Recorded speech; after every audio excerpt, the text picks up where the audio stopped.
এবার হিরু আলম আর সোহানা লাগছে তুমুল ভাবে।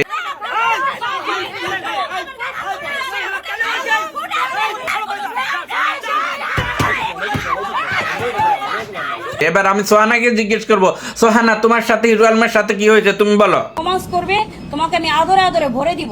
একজন মডেল, আমি একটা নায়িকা তার। আমি তো তারকে সাথে মানে কি আমার দেহ দিয়ে তার সাথে সম্পর্ক করবো না, এটা আমার দ্বারা সম্ভব না। ও তাই নাকি, এ ঘটনা?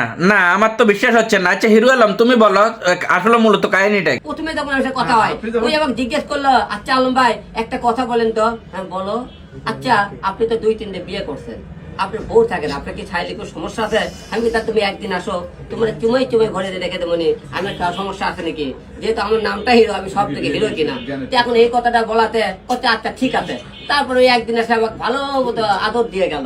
আদর দিয়ে দেওয়ার পরে এখন বাসায় দেওয়া করছে আলমটা এখন কি মেনটেন করতেছে কে রে, দিয়ে দেওয়ার পরে আবার কি মেনটেন কিভাবে হয়? আসলে মূলত সোহানার দোষ, সোহানার মনের মতো হয় নাই।